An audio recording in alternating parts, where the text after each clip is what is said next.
Nós estamos começando agora, em poucos instantes, mais uma sessão do programa Arte Agora. Nós estamos retomando o programa Arte Agora nessa nova temporada 2021.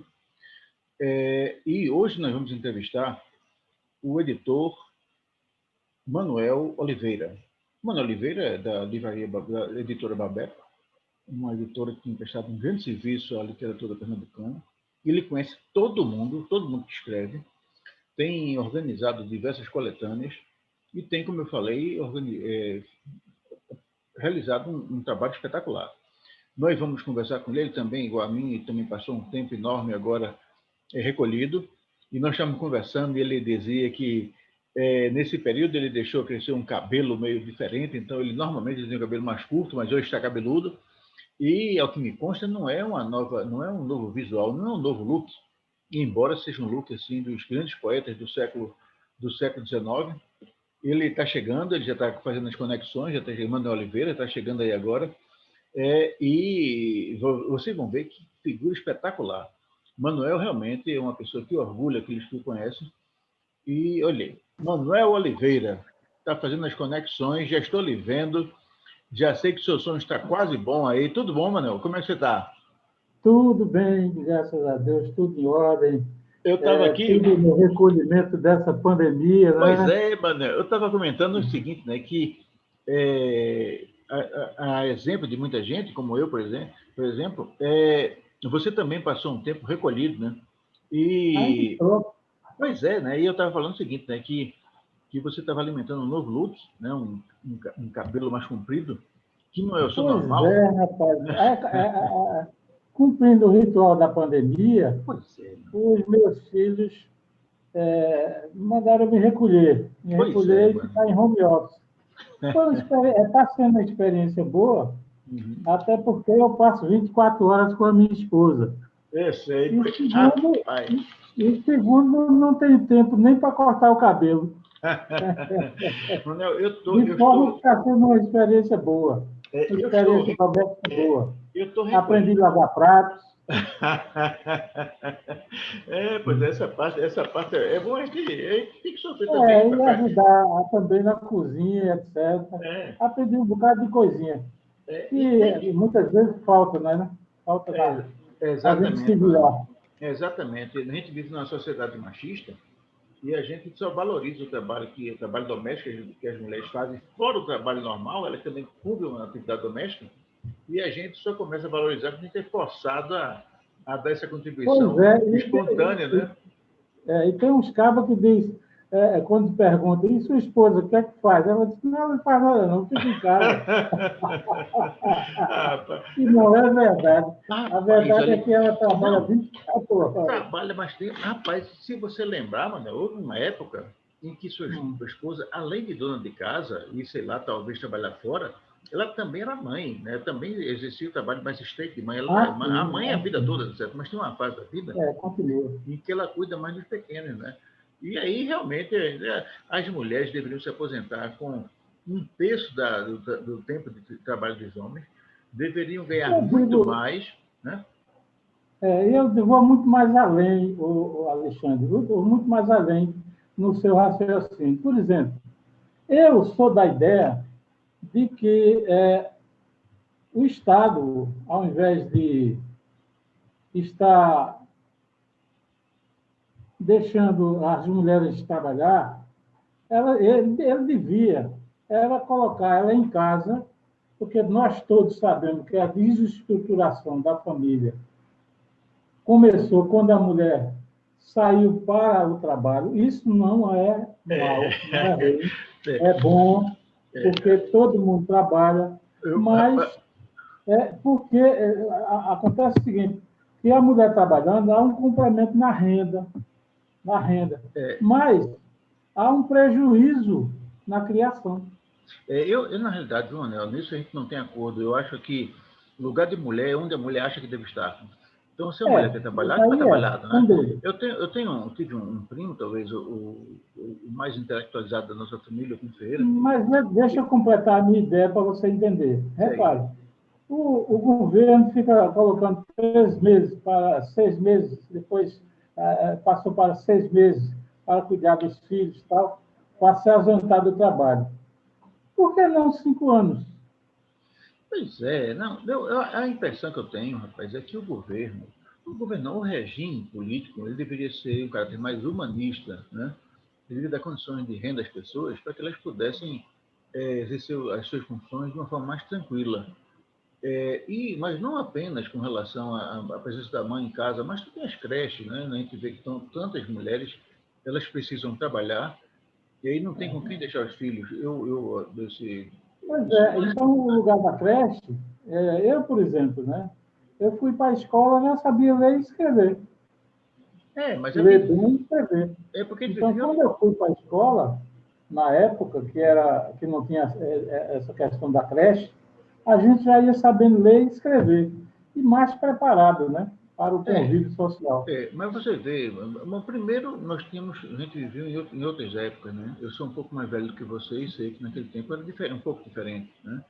E além disso, vamos dizer assim, nem todas as pessoas têm as mesmas condições materiais.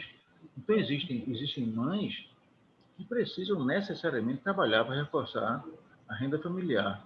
A renda E familiar. exatamente, Mas a renda familiar ela podia ser subsidiada pelo governo, né? podia, sim, deveria ser, sim. Eu acho que, olha, para você ter uma ideia, eu não vou, eu não, eu realmente, olhe você, você não me provoque, não. Arredondando, Não arredondando. me provoque, Quanto não. se gasta de creche? Oh, oh, Quanto se oh, gasta de creche? pois é, não, mas Quanto se gasta da não, primeira mas infância?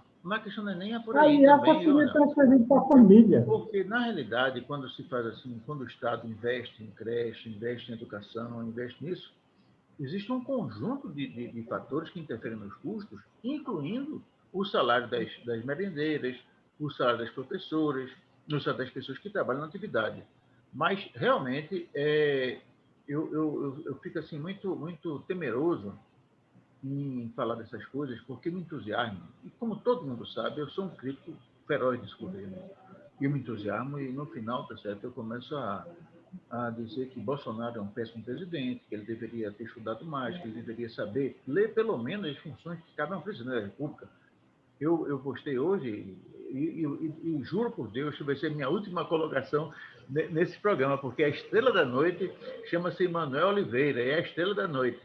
Mas hoje eu postei um comentário numa rede social dessas aí, no qual dizia que o presidente da República, infelizmente, ele não sabe as tarefas que cabem ao presidente da República. E por não saber, ele é um péssimo funcionário público. Ele prevarica diariamente. E os funcionários públicos que prevaricam devem ser punidos, né, na forma da lei, cabendo inclusive a demissão do cargo. Então, se o presidente, que é o funcionário público número 1 do país, por não saber o que cabe ao presidente, que faz tanta besteira e não cumpre as tarefas, ele está prevaricando.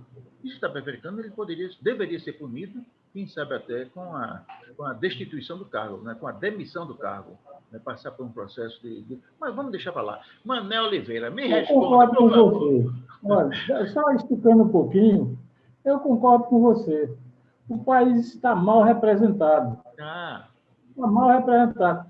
Porque, veja bem, as posturas de um presidente, quer seja ele presidente de agremiação, quer seja ele presidente do Senado, quer seja ele presidente de qualquer coisa, do clube do vigia noturno, ele tem uma postura de presidente. exato. O nosso presidente É, ainda falta aprender tem que essa aprender. postura Aprender. doméstica. Olha, Ele está doméstico. eu não sei se você está notando que eu estou conversando hoje com você com a camisa de meia, de manga curta, não é? Bem diferente daquele presidente do BE, que você viu muitas vezes, que, por representar uma entidade importante, eu andava de terno. Você lembra disso? Né? Então, Claro. eu presidi o Clube de Engenharia de Pernambuco, presidi a UBE, União Brasileira de Escritores, e era levado a participar de muitos eventos. E eu participava de terno. A minha indumentária era um terno completo, com gravata e tudo. Né? Eventualmente, não havia, as reuniões que eu participava, eram reuniões mais simples, então eu dispensava a gravata. Mas É. eu fazia valer, as pessoas podem até discordar da forma como eu conduzia, mas não da postura como eu representava as entidades, né? E a gente vê que o presidente da República, eu não vamos mudar de assunto, porque senão eu vou cair na Mas armadilha. Rapaz, eu não me antes que controlo, você, rapaz. O cara me antes que faz muita você me raiva. pergunte, antes que você me pergunte, eu vou já lhe respondendo. Pai, um amigo meu me perguntou, rapaz, por que tu está deixando o cabelo crescer? Uhum. Aí eu digo, é porque eu não sou nada. Eu posso eu posso me apresentar de qualquer forma e continuo sendo Manuel Oliveira. Porque Manuel Oliveira não é político, Manuel Oliveira não é presidente de nada, Manuel Oliveira é simplesmente, como eu digo sempre, um encadernador de livros, Não, na pelo sua contrário. essência. Não. Você, Aí, você é veja bem, modesto, você é aí, modesto, aí, você é ele, modesto. aí ele me perguntou, mas rapaz, por que eu não cortasse cabelo? Aí eu digo, mas para que eu estar me apresentando? Deixa eu ser alguma coisa para poder me Não, apresentar mas melhor. eu preciso fazer um reparo nisso, né? Manuel Uhum. Oliveira, ele não é um simples encadernador de livros. Ele é um dos homens mais importantes do nosso circuito cultural em Pernambuco, na região. Ele é Bondade sua. idealizador, líder de uma editora, Babeco.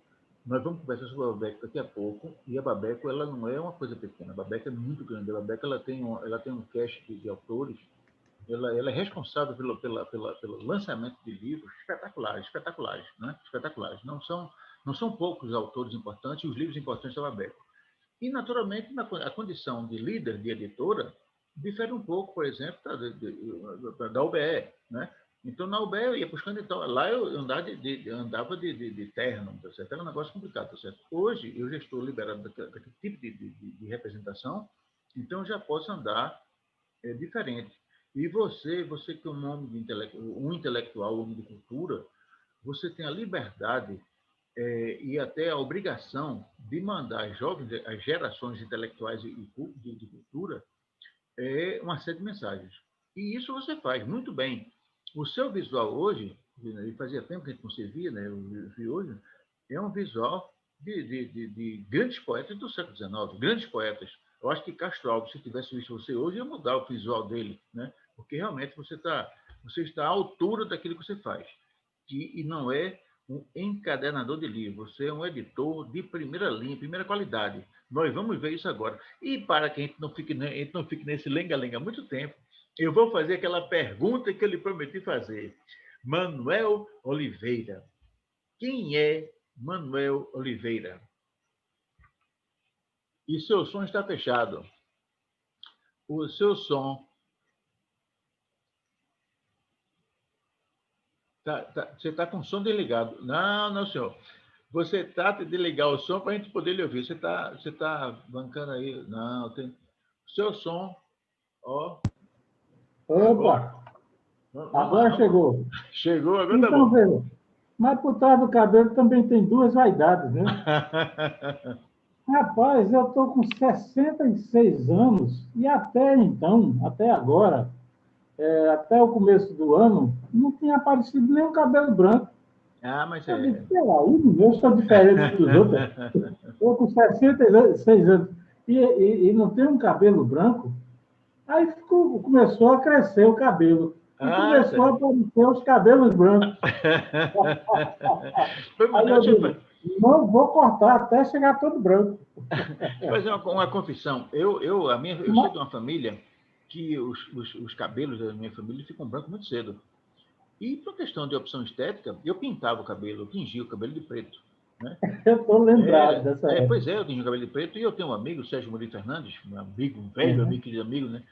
Ele dizia que quando eu pintava o cabelo, faltava tinta para pintar até para o cabelo pena de anoa, não é aquele pássaro preto, né? E ele brincava muito comigo, né? E há 6 anos atrás, quando eu completei 60 anos, eu deixei de pintar. E, naturalmente, eu passei, é uma questão estética, né? Eu passei a gostar também de mim com o cabelo branco, E é um branco, um branco assim, é branco retinto, né? Antes era um preto retinto, mesmo. é um branco retinto, né? As pessoas pensam até que eu faço descoloração do cabelo, né? Mas você está bem com cabelo preto, cabelo branco, cabelo malhado, do jeito que é, você está bem. Você pode ficar tranquilo que você... Mas vamos à sua pergunta, né? Vamos à minha pergunta. Já está me enrolando aí.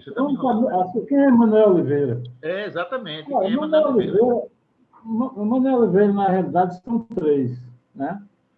São três. Um é o pai de família, que nasceu em Surubim e que migrou para a cidade por motivos óbvios. Naquela época não tinha muito o que fazer no interior. Hoje já tem, né? Hoje já tem. Por motivos óbvios, eu mudei para... Dei uma passada lá por Escada e de lá vim para cá. Aos 18 anos eu estava em Recife.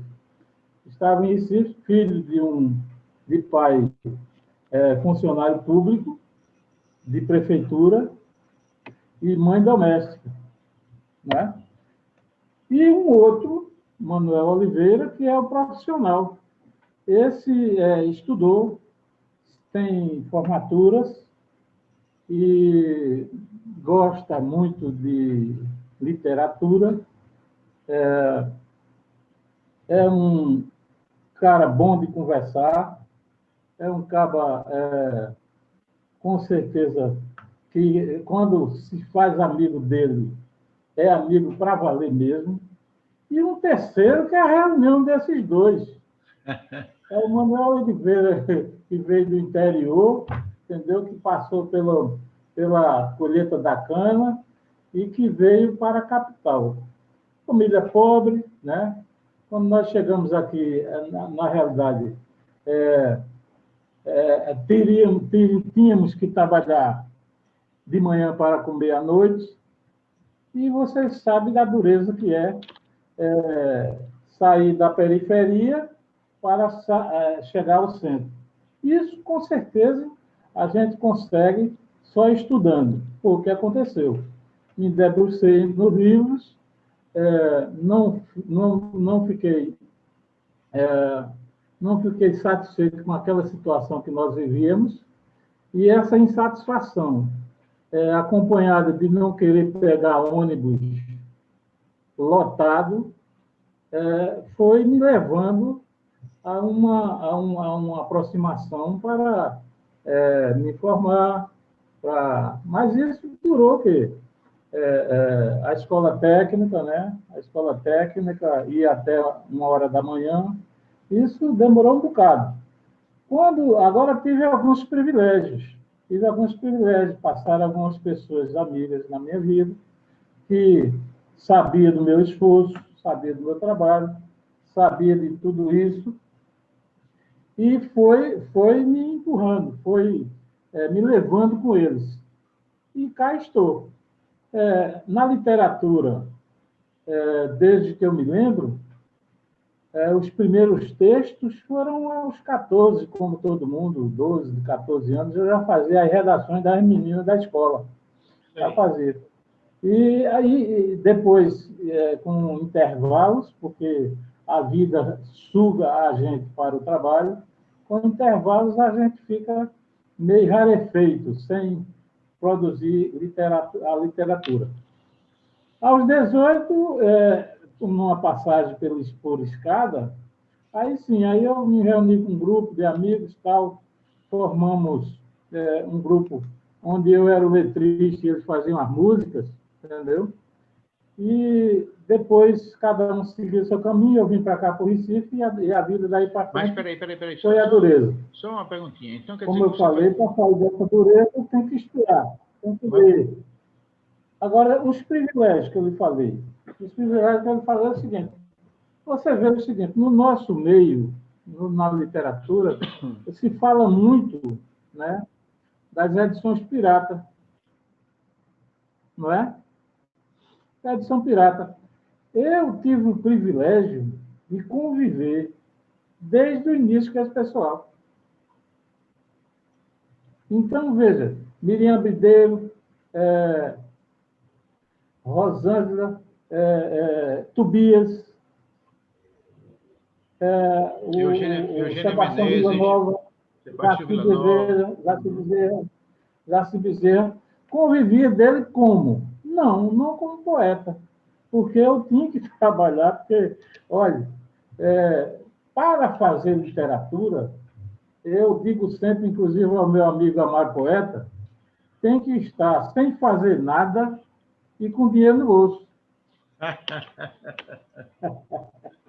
Com dinheiro no bolso. Eu só tinha trabalho para fazer e não tinha dinheiro no bolso, mas convivia com essa turma toda, né? Sei. E tive alguns privilégios como nessa convivência,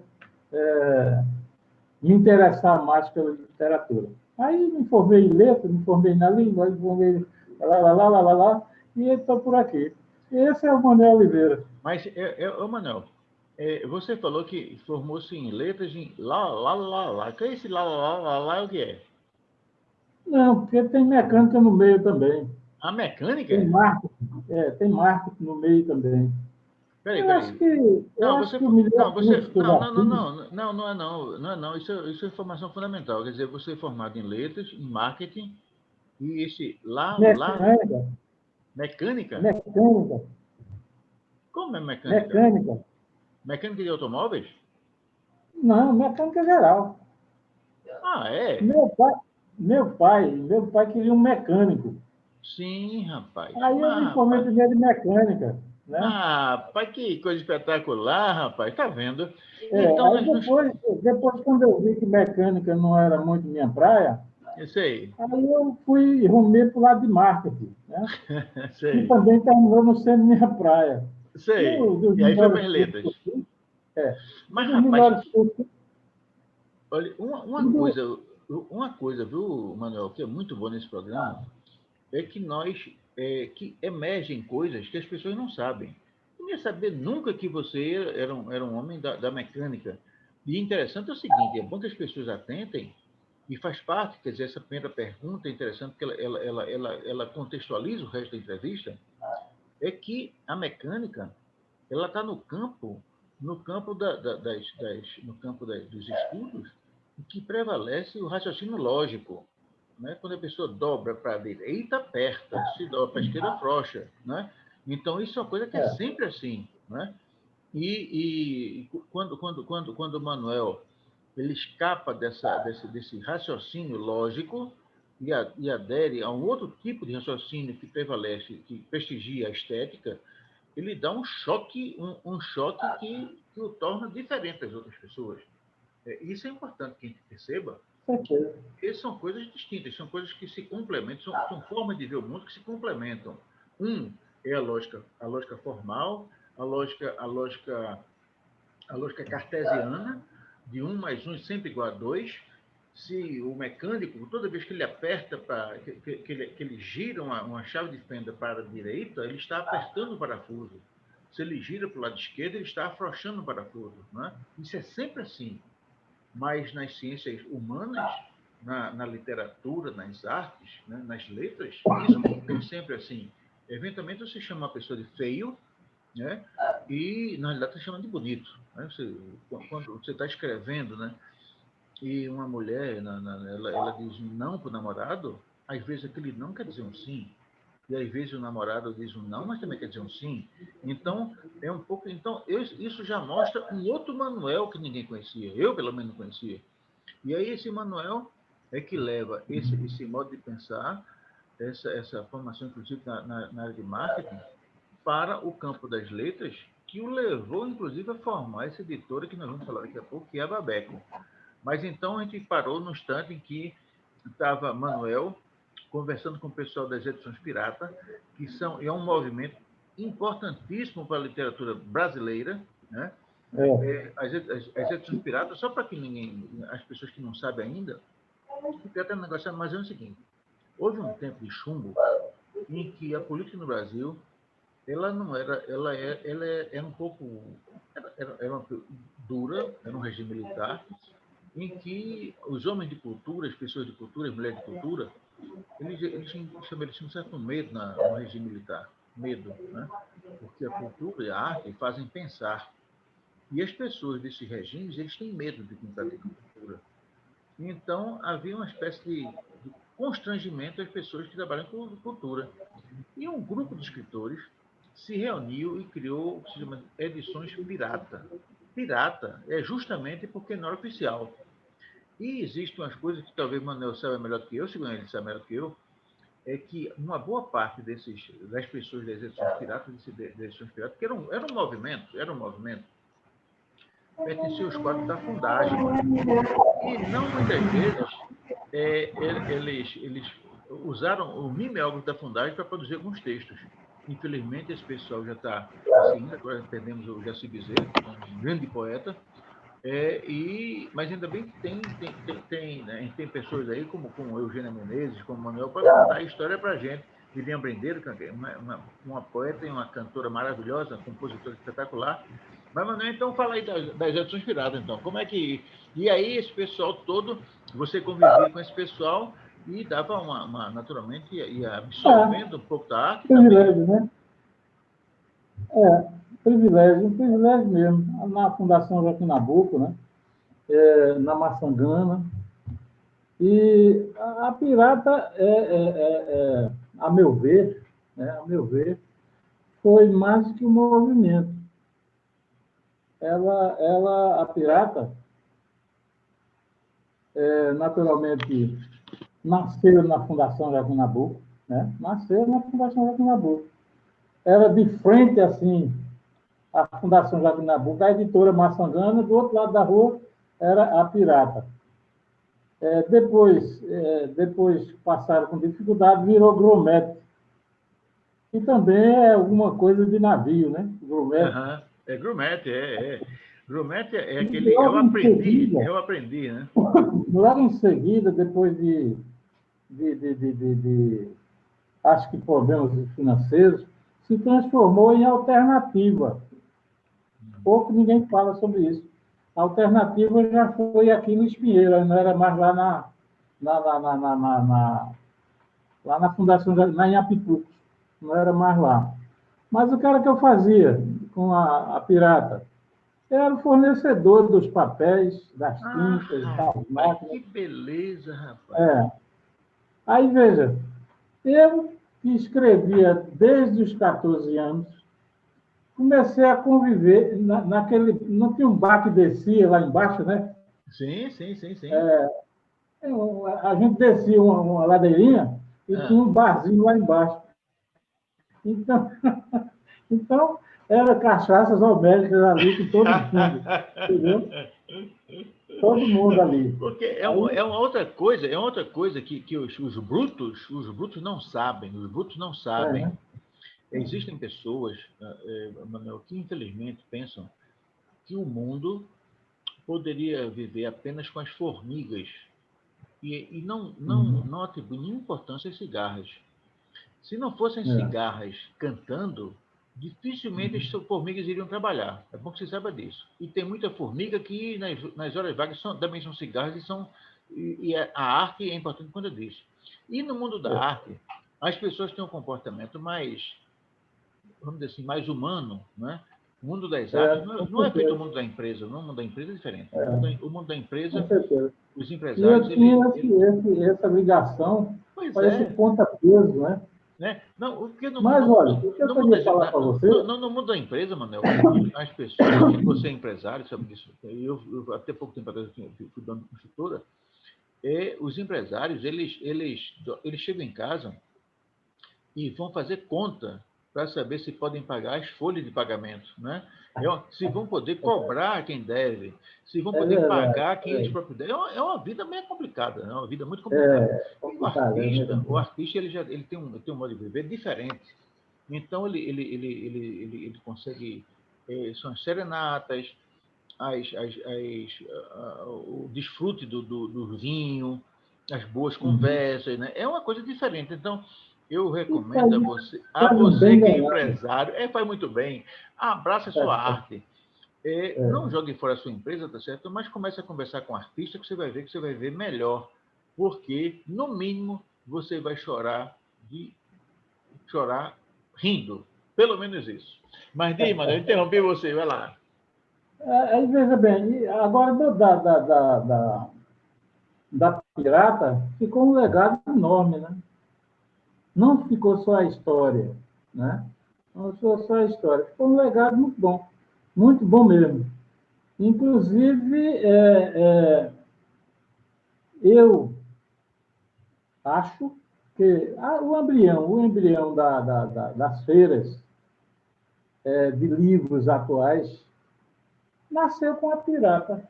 Porque, veja, a Pirata, eu acho que naquela época o pernambucano lia os autores pernambucanos por conta disso. Por quê? Porque a Pirata estava presente, não sei se você se lembra, acho que você é dessa época, das feirinhas. As feirinhas. Eita lá, parece que farrapou o vídeo, foi. As feirinhas, por exemplo, né? De colocar livro para vender nas feirinhas, porque Eu estava prestando homenagem a alguma você. coisa, a coisa Prestando homenagem a você. É porque tem uma marca eu, aqui, certo? É uma forma de você saber que você é um homem forte aqui do nosso programa. certo. Aí, veja, deixa eu terminar o raciocínio. Sim. Aí o legado da Pirata é essa introdução do livro junto às pessoas. Então, tinha a feirinha dos milagres, tinha a feirinha lá dali do Parque do Partamurim, não, é Partamurim. Tinha a feirinha lá de Apipucos. E todas essas feirinhas tinham lá estande de livros, se vendiam os livros. Se vendiam bem, vendiam bem. Agora, passou o tempo, né? Acho que com dificuldades financeiras, e terminou ficando na história. Mas o grande legado da Pirata, além de procriar muitos poetas, né? Levar os poetas à luz através dos livros e através dessas feirinhas que vendiam o livro, que desde a época que já havia essa barreira, né? Nas Sim. livrarias. Não é coisa de hoje, não. É coisa de muito antigamente, essas barreiras do livro. Então, Jaci Bezerra, junto com Jacques Bezerra, levavam esses livros para as feirinhas e vendiam muito, vendiam. Então, eu acho que além do movimento cultural, esse movimento comercial começou com ele lá naquela época, lá onde, né, onde ficou. Aí passou para a história. Cadê a outra pergunta? Não, essa conversa com você é muito bom, né? É muito bom porque são coisas maravilhosas que você nos traz, né? São conhecimentos. Me diga uma coisa. Essa parte comercial da Pirata é que é fundamental no movimento. Naquela época também, acho que surgiram alguns experimentos. Teve a livraria Livro 7, né? Que as pessoas, talvez, eu não sei se elas tinham algum espaço. A CIS, inclusive, está saindo agora de uma prova de fogo, né? Uma prova de fogo danada, Uma né? prova de fogo, e se Deus quiser, ele já saiu da UTI, né? Para quem não sabe, Meu filho também já saiu dessa também também, saiu, né? saiu, né? Né? Essa pandemia não perdoa ninguém, viu? Essa pandemia, quem estiver achando que é uma gripezinha, está muito. Nivelou. Não, e é o seguinte, por isso que eu fico com raiva desse nosso presidente. Nosso presidente é um irresponsável, né? Porque dizer para as pessoas que são uma gripezinha, isso é brincar com a vida dos outros. Não se brinca com. A gente brinca com tudo, mas com a vida não, né? Então você vê, no nosso caso, no nosso ramo aqui. É um inconsequente, né? O Tarcísio Pereira ainda está hospitalizado, ainda está. Não está mais nem na UTI, nem na CTU, já está no apartamento, né, se recuperando. Mas, então, o Tarcísio é uma pessoa importantíssima nesse processo todo, né? Porque naquela época, a época da Pirata, ele tinha lá a Livro 7. Inclusive, eu digo a ele ainda hoje, né? Eu digo a ele de vez em quando, Tarcísio, olha, em Pernambuco só existe um editor de livro, se chama Tarcísio Pereira, o restante O restante nem pode riscar do mapa, porque não é de todo livro, não. Porque, na verdade, é o seguinte, né? essa Tarcísio conversa muito, eu gosto muito dele, um bom amigo que eu tenho, e ele se diz livreiro. Né? Ele diz que quando ele deixou de ser livreiro, quando a Livro 7 deixou de existir, ele criou uma editora. Eu tinha carteirinha da Livro 7, viu? Pois é, eu também, rapaz, eu vivia lá na Livro 7. Na Livro 7. Livro 7 era um ambiente espetacular, né? E a Livro 7, para que as pessoas saibam como é como esse mundo que nós vivemos é diferente, a Livro 7 deixou de existir há mais de 20 anos. Mais de 20 anos, muito mais de 20 anos, né? Mas anualmente, Tarcísio Pereira comandava, em frente à antiga Livro 7, na 7 de setembro, o baile de carnaval da Nós Somos Managosa. Era no sábado, tem a concorrência do Galo da Madrugada, com um concorrente muito forte, mas à tarde havia um baile, uma festa de carnaval na rua, com desfile de carnaval, com concurso de fantasia, e era comandado por Tarcísio Pereira. Isso agora já, isso até o ano passado teve, né? É uma coisa assim que isso inculca nas pessoas. Essa parte aí, né? Essa parte aí eu não posso contar nada, porque quando eu vejo o papangu, me escondo. Não, mas é uma apesar de gostar das músicas e tudo, mas a folia de carnaval não dá para mim. Eu não nunca dá para gostei. você, né? Mas o que eu falo é o seguinte, é que a participação cultural da Livro 7, ela transcendeu o tempo, né? Ela fechou, mas não saiu da cabeça das pessoas. Hoje em dia, não existe nenhum escritor, nenhum homem de cultura dessa nossa faixa etária, de 60, 70, 65, 60 anos, que não tenha saudades do tempo da Livro 7. Saudades. A Livro 7, ela chegou a ser a maior livraria do Brasil, da América Latina, me parece, e era uma livraria que ela garantia a participação das pessoas. As pessoas que não podiam comprar livros, podiam ir para lá, ler os livros. Aí eu disse, não, mas hoje em dia, se faz isso, não há livraria. Não, naquela época ninguém fazia. Tarcísio foi pioneiro no Brasil com relação a isso. Quer dizer, permitir criar uma ambiência para que as pessoas pudessem ler livros na livraria sem comprá-los, naturalmente. Eu lembro que o primeiro lançamento de livro que eu fiz foi um livro chamado A Inevitável Primavera, foi lá na Livro 7, com muito apoio de Tarcísio, muito apoio. Eu me lembro que no dia do lançamento, o livro, que era um livro, eu acho que eu gosto muito dele, mas é um livro, enfim, o primeiro livro da pessoa, tinha lá na barra do Jornal do Comércio, que era um jornal de circulação na época, havia lá uma propaganda, né? A Livro 7 convidando para o lançamento de A Inevitável Primavera de Alexandre Santos. Aquilo me encheu de orgulho. Né? Eu era um autor jovem, pouco conhecido, ninguém conhecia, certo? Foi um lançamento prestigiado, muita gente, mas porque eu era conhecido como pessoa e não como escritor. Né? Que é uma coisa assim. E a Livro 7, a síntese, dava chance, pelo menos chance, ao escritor pernambucano. Mas eles dois davam chance. Parece que é irmão, irmão. Dava chance. Exatamente. A Livro 7 dava chance. Agora, veja, deixa eu colocar um ponto aí, que também faz parte dessa história. Não sei por quê, com essas chances que eram dadas com a Livro 7, com a cultura local, porque tem um jornal também, Papa Figo, parece, né? Papa Figo. Não, Papa Figo, né?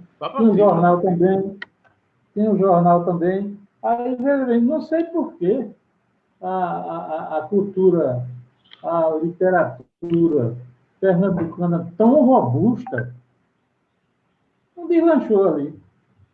A gente vê hoje dificuldade de venda.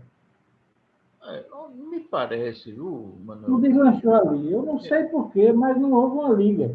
Não deslanchou. Me parece que existe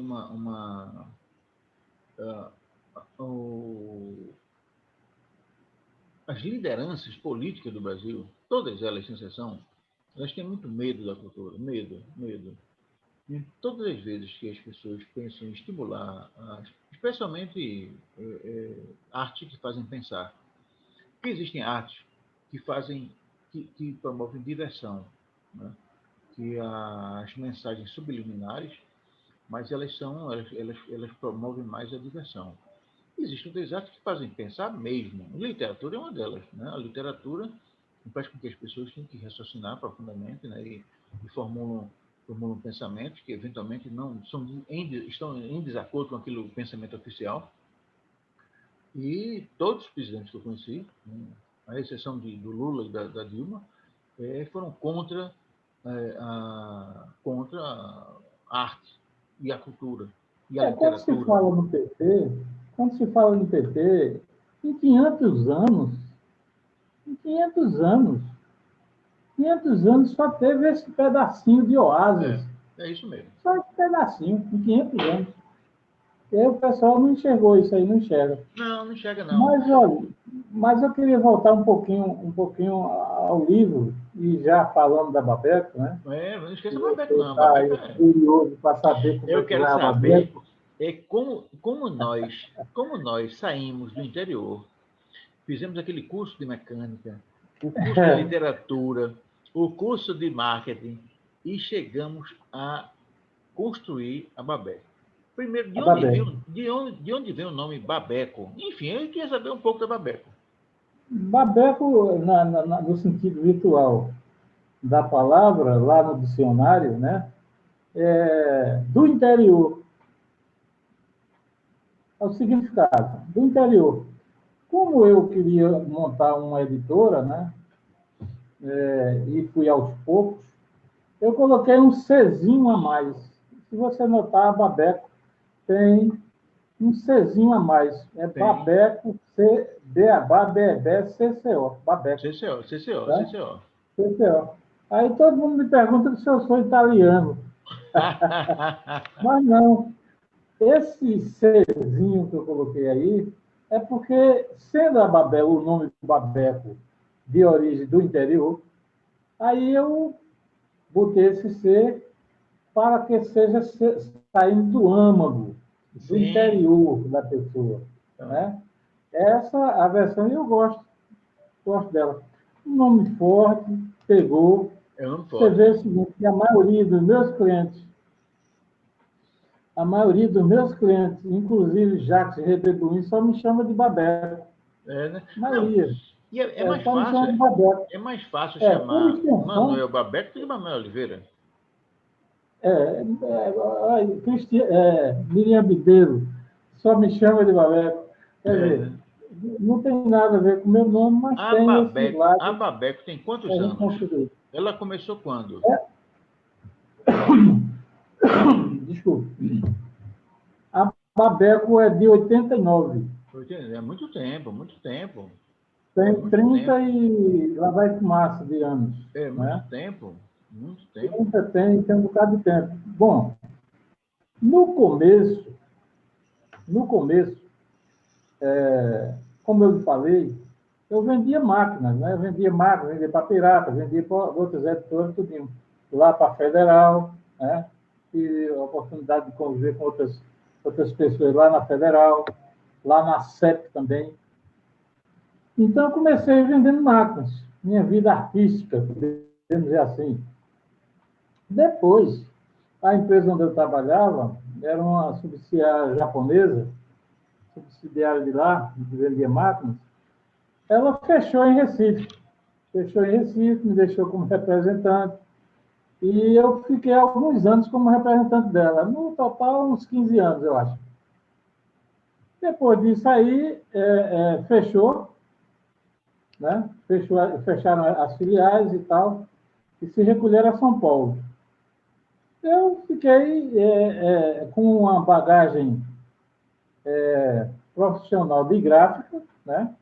Aí resolvi colocar botar uma gráfica para mim também, né? Já que eu convivia muito tempo nesse ramo e tal, e coloquei em 89. Bom, Em 89, eu não tinha clientela, não tinha nada, não tinha funcionário, estava tudo começando. Gráfica não é um ramo fácil, é um ramo difícil. Estava tudo começando. O que fiz eu? Ao invés de correr atrás do cliente, né? Do cliente, eu comecei a trabalhar como profissional para as gráficas. Então, naquela época, há 30 anos atrás, o endereço do livro era São Paulo. Quem quisesse fazer um bom livro, não tinha chance de fazer nas gráficas de Recife. Raras exceções. Mas até a qualidade das próprias editoras do Estado era ruim. Então, o pessoal sempre canalizava para ir para São Paulo. Percebendo isso, eu acho que era pensando fora da caixa, como diz o poeta, pensando fora da caixa, eu me mandei para São Paulo, vi algumas coisas, e cheguei aqui, subi no Morro do Peludo, num morro bem alto de Recife, e olhei a cidade de cima para baixo. Disse, o que é que eu vou fazer? Eu vou fazer isso aqui. Aí comecei a fazer livro de boa qualidade para as gráficas. Certo. Então, passamos mais ou menos os anos 90 fazendo isso. Os anos 90. Quando foi em 96, ano esse que mudou a gráfica da água para o vinho, né? Tudo que era preto e branco, tipo, tipagem, era linotipo, tudo passou a ser offset, passou a ser moderno, colorido, né? Passou a ser dessa forma. Nesse mesmo ínterim, eu fui convidado para administrar o Fórum da Capital. Eita! Olha aí. Aí, essa é uma informação nova que ninguém sabia, quer dizer, você foi administrar o fórum. Rapaz, o Fórum da Capital. Aí o convite era irrecusável. Eu não queria ir. Aí fui e passei 2 anos lá, administrei alguma coisa lá. Quando eu voltei para tomar conta da minha gráfica, que eu tinha deixado assim meio capenga, né? Mas peraí. Essa sua experiência na gestão pública trouxe algum ensinamento novo? Você não pôde aplicar? Com certeza. Com certeza. Eu vi o tamanho do desperdício. O tamanho do desperdício que é o serviço público. O serviço público tem a caneta na mão, tem a régua, tem o papel, não sabe de onde vem, não sabe quanto custa. Então, veja bem, quem tem uma caneta e não sabe quanto custa, deixa em qualquer lugar, não zela.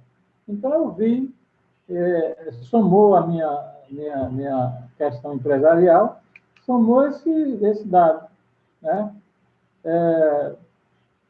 O desperdício que é o serviço público. Logo, eu estava administrando, e eu tinha que ver todas essas coisas aí para poder apresentar os relatórios e as soluções. Então, uma máquina sempre emperrada, quando a gente quer empurrar ela no funcionário público, você não consegue. É sempre emperrada. Então, veja, a exemplo, eu vou te dar uma experiência que eu tive. Não sei se você notou, mas em uma determinada época havia um Projeforo. Era um drive-in. Era um drive-in onde o advogado passava, deixava o processo sem descer do carro.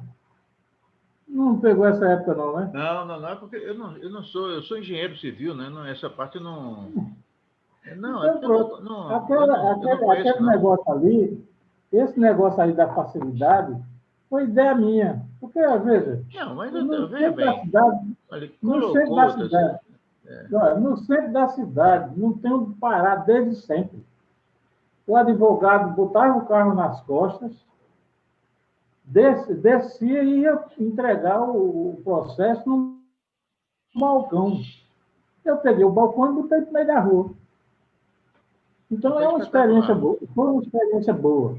Agora, sentir o tamanho do desperdício, olha, nada tem pressa, nada tem pressa. Você vê o seguinte, no serviço público, tentei montar uma mini copiadora, para tirar xerox do próprio órgão. Passaram-se os 2 anos de licitações que não se fechavam e tal, e terminou saindo no motor. Então, não se tem pressa para nada. É essa a minha visão que eu tenho de coisa. E muito cacique, pouco índio, uma indústria muito grande. Você vê o seguinte, lá no fórum da capital, quando eu administrava 700 funcionários. 700? 700. Muita gente. 700, quase 800 funcionários. Entende? Muita gente. Dá para montar 3 ou 4 ou 5 indústrias. E eu vou deixar logo registrado aqui, que é uma ideia que não está dando certo. A gente tem processo de 10 anos. Exatamente, Não exatamente. está dando certo isso. Entendeu? Deixar registrado, já que você Não, quer não, fazer uma live comigo antes de eu morrer, e eu disse a você, quando eu começo a abrir a boca, Mas não tem jeito. o momento é Não tem esse, o jeito, não momento é tem jeito. esse. Foi isso que eu falei. Vamos falar enquanto a gente pode, porque Então, depois sei lá, voltando vamos a fechar Babeca, aí. né? Ah, Voltando a Babeca, veja bem, quando eu voltei para a Babeca, aí estava muito colorido. Aí fui começar tudo novamente. Tudo novamente. Comecei tudo novamente em 2003. Aí eu fiz o primeiro lançamento da nossa editora, né? Que vai fazer 19 anos que a gente lançou o primeiro livro. é, 19 anos. a Babeco ela teve uma potência grande, até porque a Babeco ela não era apenas uma editora comercial, era uma coisa a mais. Eu vou relatar uma coisa, talvez quando eu nem Empresa de lembre, talvez poeta, eu sou olha, muito empreendedor, e gosto de fazer empresa de coisas. poeta, Aí, empresa de viu, poeta. Manel? Não, mas eu quero dizer isso aqui, eu acho que quero deixar essa informação aqui bem nítida para as pessoas. É que a Babeco, ela não é apenas uma editora. A preocupação da Babeco não é apenas comercial, ela transcende essa questão. Eu sou uma pessoa muito empreendedora e gosto de fazer coisas. Pois bem, e uma das coisas que eu organizei foi uma associação brasileira de engenheiros escritores. As pessoas pensam que os engenheiros não escrevem, e eu organizei essa associação. E na sequência, isso foi um projeto muito ambicioso. A sede da associação, a Associação Nacional, era em Pernambuco. Né?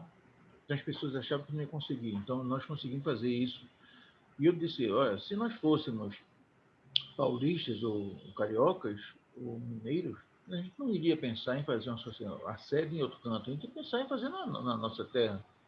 Então, e aí nós fizemos essa associação com a presença de excelentes escritores paulistas, paranaenses, cariocas, mineiros, e nós construímos a sede da associação aqui em Pernambuco. Pois bem, 2 anos depois, nós realizamos o primeiro congresso mundial de engenheiros escritores. Aquilo foi uma loucura, né? Ninguém quisesse que fosse dar certo, mas a gente conseguiu o apoio de muita gente, incluindo a Babeco. Manuel não vai lembrar, porque é uma pessoa generosa, ele faz isso sem pensar, mas entre as coisas que nós pudemos oferecer aos participantes daquele congresso, foi um blocozinho de anotações que foi cedido, dado pela Babeco, sem pedir nada em troca. Nada em troca. Sequer a referência entre os apoiadores. E eu nunca mais vou esquecer disso. E então, É empresa uma de das coisas que poeta, nós. rapaz.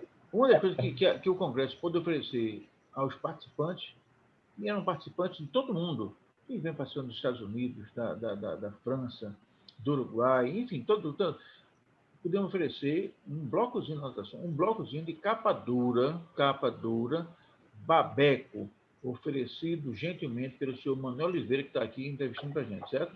Então, agora, de público, Manuel, eu posso fazer esse agradecimento. Eu nunca fiz antes. De público, não. Eu agradeci pessoalmente, mas de público, acho que é a primeira vez. Muito obrigado. E o Congresso Mundial de Escritores começou com o pé direito, graças a pessoas como você, que deram esse apoio.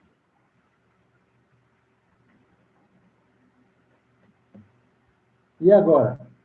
E agora está fazendo. Agora, o Congresso Mundial de Escritores, até o ano passado, nós fizemos junto com a Flippo. Esse ano agora que se encerrou agora, o 2020, a Flippo, ela não pôde ser realizada presencialmente. Fizemos uma edição de forma remota. Foi uma experiência muito boa, muito desafiadora, mas na última semana do ano 2000, nós fizemos uma edição da Flip, nos dias 26 e 27 de dezembro. Foi uma edição condensada, em apenas 2 dias. Nós não tivemos aqueles palcos todos, tinham algumas mesas representativas, nós fizemos a Flip, então foi muito interessante. Agora, o Congresso Mundial de Escritores nós não podemos fazer, porque nós fazíamos em Porto de Galinhas, junto com a programa imersa na programação da Flip. Deixa eu fazer uma colocação. É uma pergunta, né? Eu estou aqui para responder. Todo esse movimento, né? Essas coisas eu fico observando, né? Observando. E o escritor pernambucano não é consumido. Eu tenho essa ideia. Porque quem disser para mim que vender 20 livros no lançamento foi sucesso, não foi. Sucesso é um livro feito o de Melquiades, o de Jacques Beduin, que a gente vê, mas são ilhas, raridades. Aí eu pergunto a você que está à frente desse movimento dos leitores. Foi que houve para... Eu, pelo menos, considero que não existe um mercado editorial pernambucano. Olha, o que existe é o seguinte. Nós temos existe abertura, por exemplo, de uma única livraria, que é a Jaqueira. Existem diversos tipos mas a Jaqueira, ela consegue vender mais livros de fora do que os pernambucanos. Olha, existe Manuel, diversos tipos de pernambucano. Entendeu a pergunta? Entendi, sim. Eu faço parte de um tipo de pernambucano que quero mudar. Sei quem sou, sei o que sou, sei o que represento. E não admito certas coisas. Talvez você não lembre, mas 2 anos depois de assumir a presidência da UBE, eu movi uma campanha contra uma livraria que se instalou em Pernambuco. Acho que não lembro o nome dela, não instalou em Pernambuco, no Shopping Center Recife, e que, para aceitar livros de autores pernambucanos, os autores tinham que se submeter ao crivo da sede que ficava em São Paulo. E eu movi por essa livraria, e essa livraria fechou por falta de movimento. Fechou, né? Mas eu sei exatamente o preço que eu paguei por conta disso. Eu sei o preço que eu paguei por conta disso. Como é? Uhum. Eu sei o preço. Né? Não foi Saraiva, não, foi outra. Não foi Saraiva, não. Foi outro nome. Não era Saraiva, não. Qual é o nome? Mas o que eu quero colocar para você é o seguinte. Não, mas veja bem, então isso foi um preço alto que eu paguei. Né? Expus o meu pescoço a prêmio, a minha cabeça, meu nome é o que aparecia, meu semblante é o que aparecia. Né? E eu me lembro que o gerente, uma vez ele, um tanto chateado, veio falar comigo, falando grosso comigo, eu digo, não, você fala de baixo, porque você está na minha casa. Né? A conversa foi na UBE. Se eu estivesse na sua casa, eu iria falar com você de modo mais gentil. E você está me desrespeitando. Se você quiser que a UBE pare de fazer essa campanha contra a sua livraria, você mude o modo de tratar o escritor pernambucano. E o fato foi que a livraria fechou, ele perdeu o emprego, por dizer, coitado. intenção não era essa, mas ele perdeu o emprego. E aconteceu depois um caso com uma outra livraria, que é a livraria, a livraria do aeroporto. Também só aceitava livros. Enfim, o fato, rapaz, é que nós vivemos numa camisa de força. Uma camisa de força terrível. Vou lembrar um fato, interessante. A UBE de Pernambuco, a UBE instalada em Pernambuco, ela hoje ela é a UBE nacional. Poucas pessoas sabem disso. E tem um episódio interessante. Eu lancei um livro, acho que foi em 2005, um livro chamado Maldição em Fé, um romance, e teve uma repercussão grande no país todo. E o presidente da UBE do Rio de de São Paulo, Joaquim Maria, enfim, daqui a pouco eu lembro o sobrenome dele. Uma pessoa extremamente agradável, um jornalista muito agradável. Ele veio para o lançamento e no dia seguinte, foi numa quinta-feira, no dia seguinte, uma sexta-feira, como todo nordestino, nós oferecemos a ele uma recepção na UBE de Pernambuco, na sede da UBE, lá na Casa Forte, lá na Casa Rosada da Rua Santana, ali em Casa Forte. E lá, o Joaquim Maria, ele ficou encantado com aquela recepção, um bolo de rolo, licor de genipapo, enfim, as coisas que nós fazemos, todo mundo. E aí ele nos convidou para um congresso nacional que iria haver em São Paulo, nos dias 16 e 17 de novembro. E quando nós olhamos a programação do congresso, não havia nenhum escritor que não fosse do Rio ou de São Paulo. Nenhum. E na hora, o Geraldo Ferraz, que coordenava o programa 4 às 4, perguntou: e onde estão os autores nordestinos? E Joaquim Maria Botelho, pessoa da primeira qualidade. A Joaquim Maria respondeu: não, mas o que dá o caráter nacional de um autor é a exposição que ele tem na mídia. Todos esses escritores têm exposição nacional. E aí queriam fechar o tempo na hora, né? Aquiles, Geraldo, enfim, queriam fechar o tempo lá com o cara. Eu disse: não, rapaz, esse é nosso convidado, a gente não vai brigar com ninguém, né? Até porque a administração diz que a gente só fala mal das pessoas pelas costas, não vai gerar um problema com ele aqui. Tudo bem, Joaquim Maria se foi, né? Não foi. E eu convoquei uma. Não pode pela frente, não pode pelas coisas. Foi. E aí nós convidamos, aí eu convoquei uma reunião da diretoria da UBE para segunda-feira. E naquela reunião da segunda-feira, nós decidimos algumas coisas. Bom, primeiro, nós entramos no site da UBE de São Paulo, que é a UBE de São Paulo, criada exatamente no mesmo dia da nossa, dia 17 de janeiro de 58, e lá tinha a UBE Nacional. Eu digo: mas como que é nacional se não tem por que ser nacional, né? E aí nós tomamos algumas decisões, Manuel. A primeira decisão era que a UBE de Pernambuco seria a UBE Nacional. Segunda decisão, que nós iríamos realizar um congresso nacional antes do congresso realizado pela UBE de São Paulo. Naquele ano tinha uma Bienal. Eu conversei com o Rogério Robalinho, que é meu amigo pessoal, e pedi a ele o apoio. Eu disse: vamos fazer esse congresso nacional durante a Bienal. E ele cedeu um dos espaços que a Bienal tinha contratado no Centro de Convenção em Pernambuco, no auditório para 2.000 pessoas, e nós fizemos um congresso nacional em outubro, durante a Bienal de Pernambuco, antes do Congresso Nacional de São Paulo. E eu lembro que um dos palestrantes principais era um convidado da Bienal de Pernambuco, era o Miguel Sanches Neto, um escritor paranaense excelente, e o título da palestra dele era Existe Vida Fora do Eixo.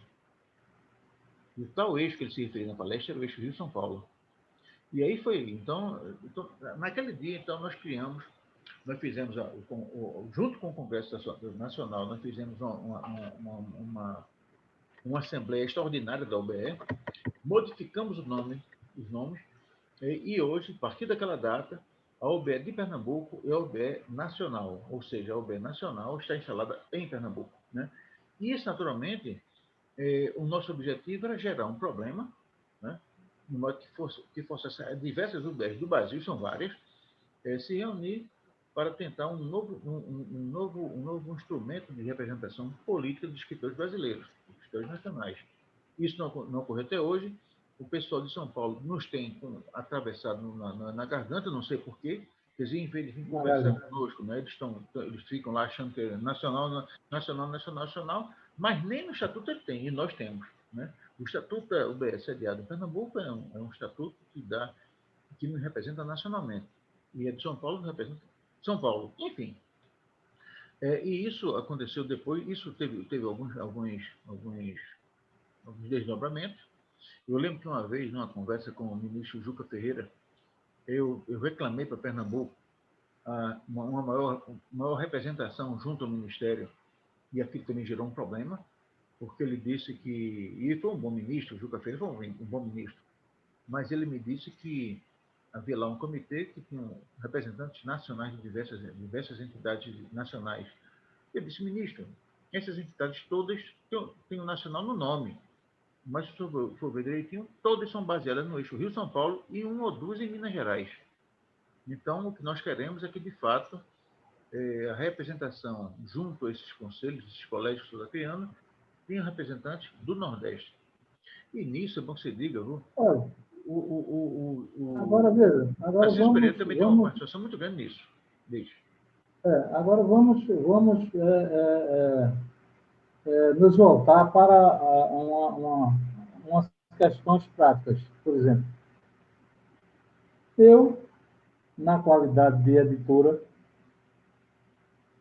reuni os melhores livros que nós editamos, fiz uma relação, apresentei à Secretaria da Educação, todos como autores pernambucanos, e a moça que recebeu o meu requerimento disse, olha, pelo menos eles vão comprar um de cada para poder ter na biblioteca.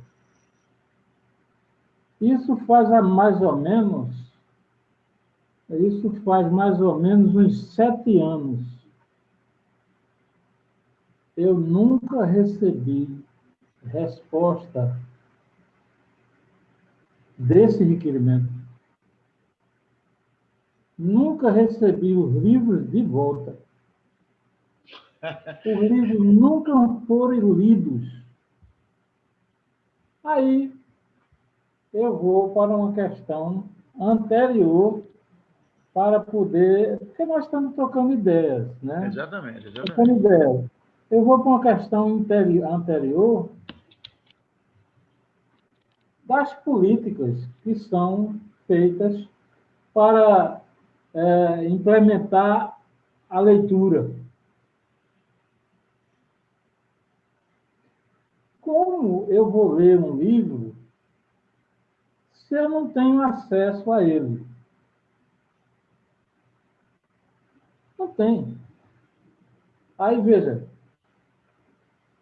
eu passei alguns anos na faculdade, eu quero deixar registrado aqui, o único acadêmico da maior academia que se chama Academia Pernambucana de Letras, o único acadêmico que esteve durante o período que eu estava sentadinho lá na sala de aula, se chama Olímpio Bonaldo Neto.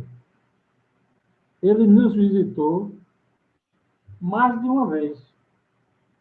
Outra pessoa que visitou e ainda não era acadêmica é Luzilá Gonçalves. Que estava lançando o livro dela, O Corpo, parece que é ela, onde ela não tem personagem, é um livro interessantíssimo. Uma literatura pujante mesmo, muito boa. Só esses dois. Depois ela foi eleita para a academia. Mas antes ela já estava lá dentro da faculdade. Mas aí o que eu me refiro? Um momento antes dessas políticas que são de incentivo à leitura, estão agindo no momento depois. Ora, como é que o professor vai indicar um livro que ele não teve acesso? Então, ao invés de estar implementando a leitura quando o aluno sai da escola, tem que começar pelo professor.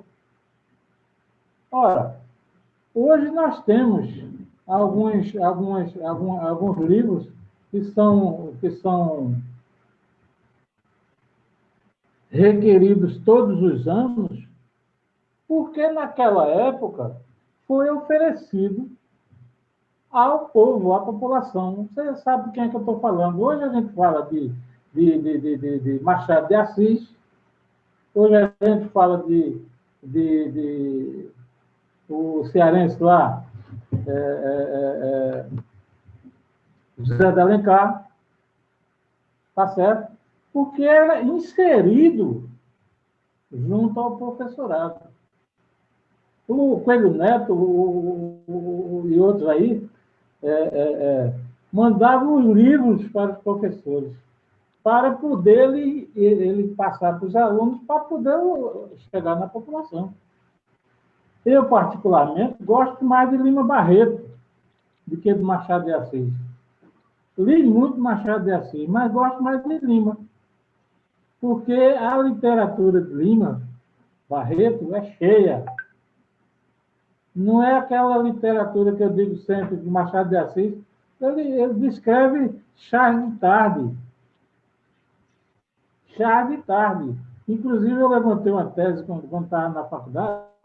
Eu disse, olha, em épocas distintas, Machado de Assis foi um Nelson Rodrigues. Nelson Rodrigues. Bom, aí vê, mas esse é para outra live, se você quiser. O que eu quero dizer para falar mais da Babeco, além dessa lista que eu fiz dos melhores livros para o governo do Estado, eu fui pessoalmente na La Selva, em toda La Selva. Este é o nome da livraria que eu fechei. Me orgulho de dizer. Pronto. A La Selva, em Pernambuco, foi fechada por a gente. Ela tinha em todos os aeroportos, em todas as estações de trem. Desculpe. La Selva era do aeroporto, né? Então aí eu fui, né? Peguei autores, entendeu? Autores dos bons mesmo. Você sabe que eu peguei os bons. Peguei os atores bons, tipo de Janira Silva. Sei. Etc. Peguei esses autores, disse, olha, está aqui, eu queria que você colocasse na sua livraria para vender. Aí ele olhou para mim e disse, deixa aí para eu analisar. Analisou. Sabe quantos livros foi para a livraria La Selva? Sim. Nenhum. Nenhum. Essa não. Por quê? A partir do momento que eles abrem qualquer besteirinha, qualquer pingo d'água, você sabe que a literatura pernambucana ela só tem coisa boa, rapaz. Só tem coisa boa. Aliás, esse pessoal de lá existe por causa da literatura pernambucana. Porque se você for um pouquinho antes para o passado, Osman Lins e outros jornalistas, que escrevem, inclusive, para a Globo, são pernambucanos. Então, aí, a partir do momento que essas editoras dão essa brechinha, as editoras daqui começam a crescer, e eles não querem isso. E eles não querem isso. Ora, o único que devolveu os livros dos pernambucanos aqui foi seu João da nossa livraria. Ele devolveu de Luciano Freitas, devolveu, antes de morrer, devolveram o livro. antes dele morrer, meu amigo do peito. Mas fiz essas ações, mas eu vi que é uma barreira, rapaz, tipo a de Trump, para mexicano nenhum passar. Para mexicano nenhum passar. Por outro lado, eu sei que já está muito tempo que a gente está falando. Por outro lado, Pernambuco também contribui para isso. Contribui. Eu, por exemplo, certo? Só, vocês vêm de São Paulo vender os livros aqui em Pernambuco. Então, façam a feira lá para os pernambucanos comprar lá. Aqui, para se vender um livro de Pernambuco, é preciso ter incentivo do governo do Estado. Os professores só compram porque são obrigados. E não está certo. Por isso que eu falei daquele momento antes, que tem que passar pelo professor o livro, para poder incentivar a leitura. A conversar com você é uma coisa tão agradável, o tempo vai passando. A gente está aqui conversando há mais de uma hora, né? Não, é coisa super legal, tá certo? E eu acho, viu, Manuel, que nós temos que marcar mais pelo menos 2 entrevistas com você. Uma para você falar, para nós falarmos sobre políticas culturais do livro, incentivo à leitura, e outra para conversar sobre a Babeco. Porque nós ciscamos, e a gente não falou nem de uma coisa, quer dizer, falamos das duas, ambas as coisas, certo? Mas sem aprofundar. Então, eu quero, desde já, eu quero dizer, né, primeiro, o orgulho que eu tenho de conhecer pessoalmente, ser amigo de Manuel Oliveira, né? Essa figura maravilhosa que estão vendo por aí. Né? Depois, o orgulho do Arte Agora de contar no seu podcast com essa entrevista.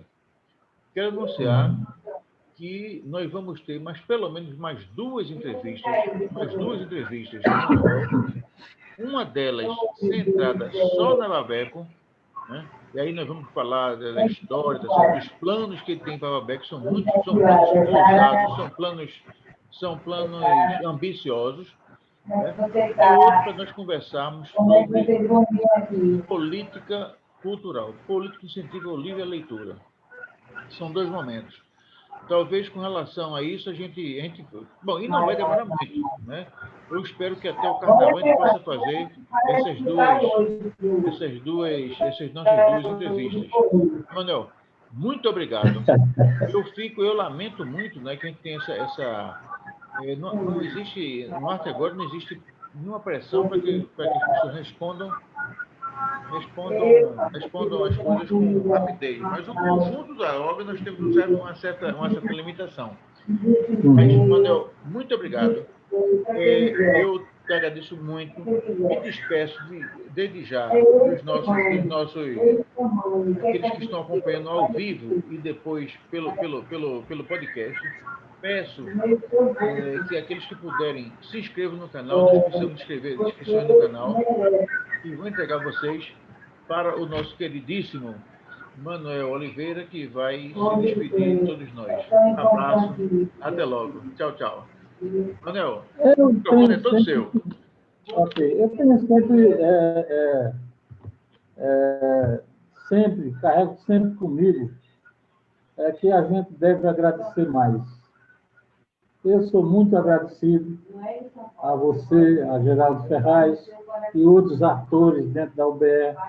Fui muito, mas muito bem recebido. Um desconhecido anônimo que participava dos movimentos da literatura, mas era anônimo. Tive a sorte de conviver com ele, tive o privilégio de poder, além de ser poeta, ser editor de livros, fazer livros.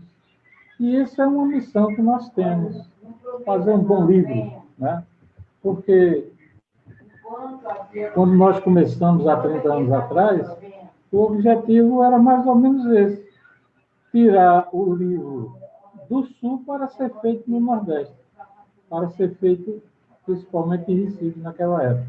E isso aconteceu. Isso a gente fica muito satisfeito e eu agradecido a você pela entrevista e fiquem com Deus e até uma outra oportunidade. Não pode vir os 5, não pode vir os 5